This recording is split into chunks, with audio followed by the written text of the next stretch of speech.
माननीय मुख्यमंत्री जी अपना उद्बोधन प्रारंभ कर रहे हैं। कर्तव्य ध्वनि से स्वागत करें। बोले भारत माता की, भारत माता की। आज अमृत भारत स्टेशन योजना के अंतर्गत अकेले मध्य प्रदेश के 33 से ज्यादा रेलवे स्टेशन पर जो विभिन्न प्रकार के विकास के निर्माण कार्यों के भूमि पूजन, लोकार्पण और जोरदार अभिनंदन करें माननीय यशस्वी प्रधानमंत्री नरेंद्र मोदी जी का। और इस अवसर पर हमारे रेल मंत्री माननीय अश्विनी वैष्णव जी भी जुड़े हैं। मैं उनका भी वंदन करता हूं, अभिनंदन करता हूं। ये वो दौर है जिस दौर पर पिछले 10 साल के अंदर अकेले मध्य प्रदेश की बात करें तो 77,000 करोड़ के निर्माण कार्य आज की स्थिति में हमारे मध्य प्रदेश में चल रहे हैं।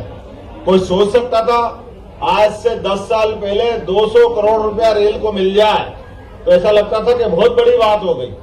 आज की स्थिति में हजारों करोड़ और 77,000 करोड़ से ज्यादा अगर निर्माण कार्यों के साथ रेलवे की सुविधाओं का विस्तार हो रहा है। एक बार अभिनंदन करें माननीय यशस्वी प्रधानमंत्री नरेंद्र मोदी जी का।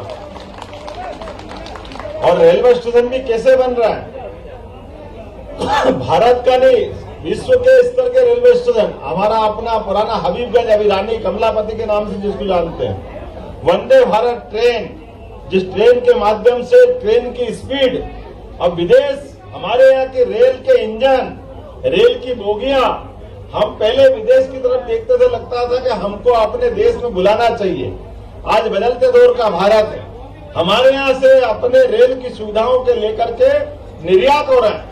कई देश वंदे भारत ट्रेन के लिए अपनी लाइन में लग करके हमसे डब्बे, इंजन, रेल की पटरियां बिछाने की सुविधाएं, ऐसी कई सौगातें ले रहे हैं। और वो दिन भी दूर नहीं है जब एशिया से निकल करके यूरोप तक हमारी रेल की लाइनों की बिछाड़ हो जाएगी। मुझे इस बात की प्रसन्नता है।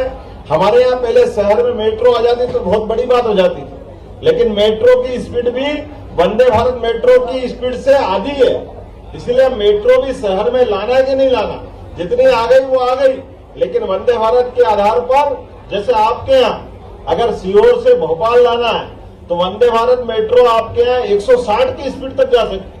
और मेट्रो की ट्रेन अगर लाओगे तो वो 100 के आसपास बड़ी मुश्किल से पहुंचती, तो 60 किलोमीटर की स्पीड उससे आगे, तो अलग से पैसा नहीं लगाना। हमारी पटरियां बिछी हुई है, ब्रॉड गेज की लाइन डली हुई है। और केवल ये नहीं, रेलवे स्टेशन पे भी सभी प्रकार की सौगात है जो विदेश में मिलती है, आज हमारे यहाँ मिल रही। मैं आज के अवसर पर खास करके मेट्रो लाइट, मेट्रो नियो, ये ट्रेन भी प्रारंभ हो रही। अब एक तरह से नई तकनीक की नई व्यवस्थाओं के आधार पर जो सौगातें मिल रही, मैं मान के चलता हूँ यशस्वी प्रधानमंत्री के नेतृत्व में खासकर रेलवे स्टेशन, ये तो सोच ही नहीं सकते थे।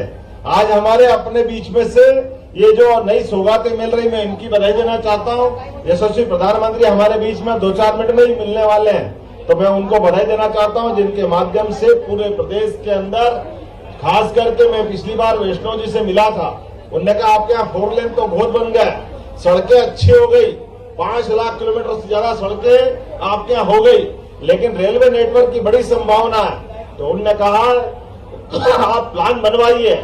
मैंने कहा बिल्कुल हम प्लान बना रहे हैं, क्योंकि ये रेलवे स्टेशन की दृष्टि से मध्य प्रदेश मध्य में आता है, पूरे देश का सेंटर है, और सेंटर होने के नाते से इसमें बड़ी संभावना है। 2 रेल तो आपके यहाँ, 2 रेलवे लाइन तो चली रही है, रामगंज मंडी सीहोर होकर के, यही आपके है ना रेल, और बुधनी वाली, ये दोनों ट्रेन का दोनों की लाइनें डल रही है। इनको गति बनाने के लिए कहा है कि बहुत जल्दी इनकी और स्पीड बढ़े, और आने वाले समय में इसी प्रकार से और जितने प्रकार के विकास की संभावना हो सकती है, क्योंकि ये मान के चलते कि रेल के माध्यम से जब रेल आती है तो विकास की बहुत सारी सौगातें लाती है। और मुझे इस बात की प्रसन्नता है, हमारी सरकार के बनने के बाद माननीय मोदी जी के नेतृत्व में जो सरकारें बनी, एक बार फिर हम सब डबल इंजन की सरकार के माध्यम से, क्योंकि डबल इंजन बोलते रेलवे से हमारा विकास का पहिया अपने आप जुड़ जाता है। और मध्य प्रदेश तो बड़ी संभावना वाला प्रदेश है। यशस्वी मुख्यमंत्री पूर्व माननीय शिवराज सिंह जी चौहान के नेतृत्व में दिग्विजय सिंह की सरकार में जो बीमारू राज्य था, बीमारू राज्य से हमारे अच्छे सबल सक्षम राज्य की तरफ बढ़े, और अब इससे और आगे बढ़ते हुए हमारी और गति आगे बढ़े, खास करके उद्योग के क्षेत्र में, रोजगार के क्षेत्र में, गरीब और बहनों के लिए सरकार इतनी सारी योजना ला रही है कि एक के बाद एक आने वाले समय में वो समय बदल गया जब हमारे अपने लोग किसी के आगे हाथ फैलाते थे। आज के अवसर पर सरकार की सारी योजनाओं का, कोई योजनाओं के लिए धन की कमी नहीं होगी। अभी नगर पालिका है, नगर निगम है, नगर पालिका कितने पैसे मांग रहे हो आप?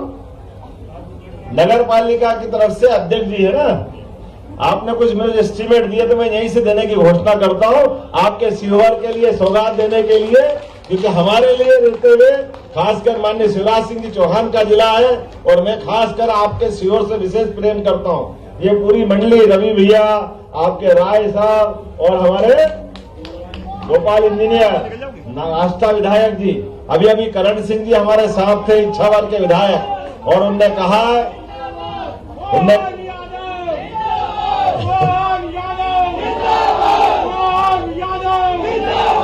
हमने कहा कि हमारे अपने इस खास करके मध्य प्रदेश के अंदर अगर भोपाल का विकास होगा तो सीहोर पीछे नहीं रहेगा। अब हमारा विकास का पहिया टीन सिटी की तरफ बढ़ेगा। दो नगरों को जोड़ करके जहां बड़ी विकास की संभावना है, उनके समग्र विकास की प्लानिंग बना रहा है। उसमें आवागमन के साधन, रोजगार के साधन, आवासीय प्रोजेक्ट और बड़ी आगे चलकर संभावना वाली सारी चीजों की इकट्ठी प्लानिंग कर रहे हैं। इसलिए उज्जैन इंदौर, उज्जैन देवास, भोपाल विदिशा, भोपाल सीहोर, रायसेन आदि जो क्षेत्र के भविष्य के 2047 तक अमृत काल ये चल रहा है। और भविष्य में जिस प्रकार से पूरे देश को लेकर के माननीय मोदी जी ने जो खाका खींचा है और हमने सबने देखा है, मोदी जी के नेतृत्व में पूरे देश ने दुनिया में नाम कमाया है। और अभी हमारी अपनी तीसरी अर्थव्यवस्था की तरफ बढ़ना है। पहली बार हमारी सरकार जब माननीय मोदी जी की बनी है तो नकारात्मकता के आधार पर वोट मिला था।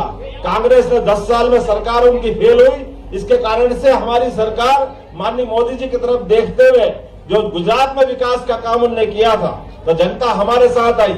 दूसरी बार मोदी जी की सरकार बनी और हमने देखा कि धारा 370 हो, मुस्लिम बहनों के 3 तलाक की नर्क वाली जिंदगी हो, ऐसे कई कारणों से जो सरकारों के लिए होता है कि पुरानी सरकार वर्षों तक देखती रही और उनने कोई काम नहीं किया। जोरदार अभिनंदन करें माननीय मोदी जी की तीसरी बार की सरकार के लिए। और जब तीसरी बार की सरकार बनेगी तो विकास के मामले में अब हवाई जहाज से ऊपर जाकर के चंद्रयान, गगनयान, सूर्ययान, उस तरफ अंतरिक्ष की तरफ जो उड़ान बढ़ रही है, जैसे जैसे सरकार की गति उधर बढ़ेगी ऐसे गरीब आदमी के जीवन में भी बदलाव आएगा। हमारी प्रतिभाओं को मौका मिलेगा।